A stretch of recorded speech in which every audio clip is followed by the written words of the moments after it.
Rosa. Welcome to my channel. This video is in collaboration with Stylevana. Stylevana is an online shop who offers the trendiest Asian fashion and beauty products. They sent me some items to try. I'll put the links below. If you want these products, you can use my discount code INF10RAD upon checkout. So today, I'm going to make a pop of color makeup tutorial. If you're the type of person who would love to wear a colorful eyeshadow but don't want to overdo it and look like a clown, then this video is for you. You don't have to do the purple that I have done today. You can use pink, yellow, orange, blue, or any color that you want.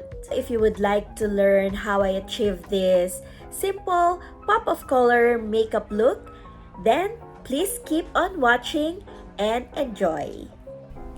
Stylevana sent me this Moonshot Micro Glassy Fit cushion. I really love the nice packaging. Inside, there's a sponge which is in a separate compartment. Underneath is the cushion. Oh, let me take the seal off first. Ta-da! Now, this is the shade of 201 Beige, which I think is too light for me, but later I'll show you how this shade will come in handy. I already put on my foundation, so now I'm going to put the Moonshot cushion under my eyes and eyelids as a primer to make my eyeshadow look more vibrant. Then I'm gonna put some on my forehead and on my chin. For my eyebrows, I will use the McQueen My Strong Auto Eyebrow Pencil Hard Powder. This is in the shade of Natural Brown. As you can see, the lead is a hexagon shape. This allows you to draw the strokes of your brow and fill the gaps. The other end is a spoolie brush to comb and blend your brows for a more natural look. Then, I use a clear eyebrow gel to keep my brows in place all day. Next, I'm going to use a nude shimmer eyeshadow for my eyelids.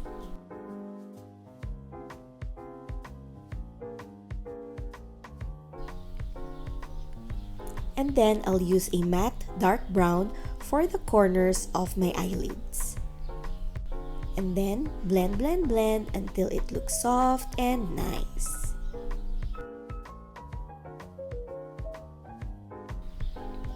Now I'm using a black liquid eyeliner and draw a thin line in the lash line.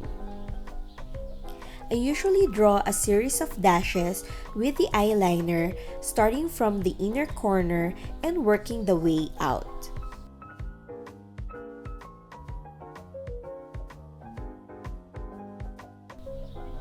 Now I'm doing my other eye, and hopefully the eyeliner is even on both eyes. Next, I'll use this Pearl Gel Eyeliner from G9 Skin.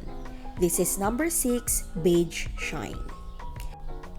This is an auto-type liner which makes it very convenient to use and to adjust the length of the liner. And most of all, it never requires sharpening. I'll put it on my lower waterline to make my eyes look bigger. And then in the lower inner corner of my eye for a more youthful look.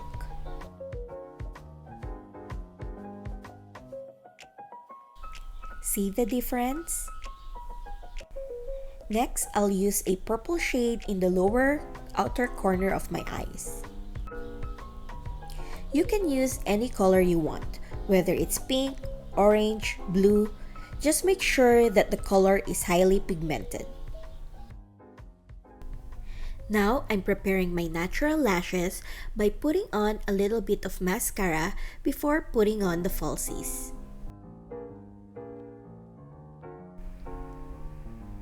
Stylevana sent me a pair of Aritome Idol Lash Falsies. This is number 5 Daily. I like the clear line and how natural these falsies look.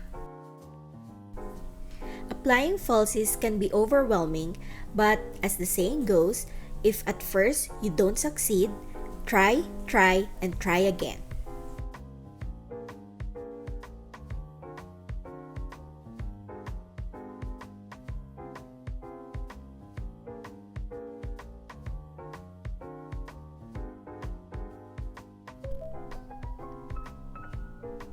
Ooh, himala! That went well. Next is my left eye.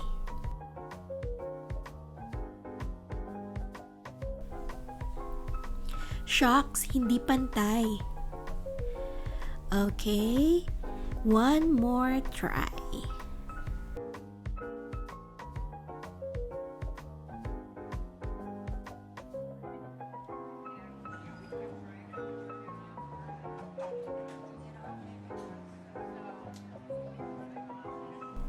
Okay, much better. Next, I'm going to use a highlighter for my nose.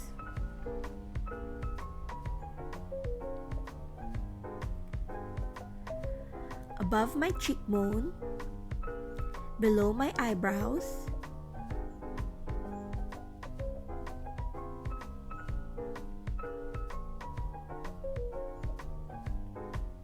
and on my lips.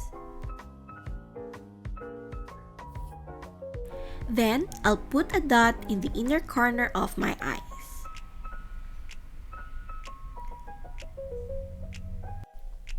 The next product that I'm going to use is this McQueen Baked Velvet Tint.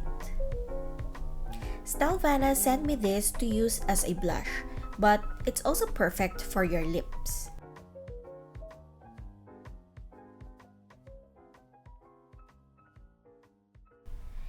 This is in the shade of number 2 Orange Brown.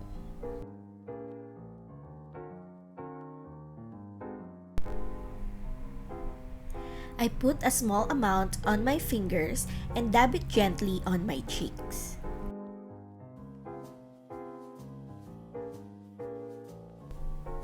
And last but not the least, I'm going to use the McQueen Air Kiss lipstick. There are 5 colors to choose from. This is number 5 Bun Wee Ji Bosong.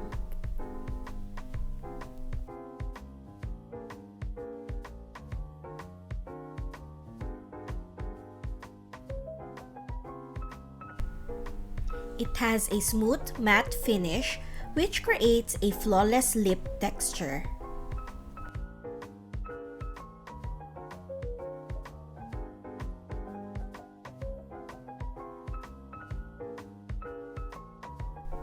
Okay, we're done. Oops.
Peekaboo!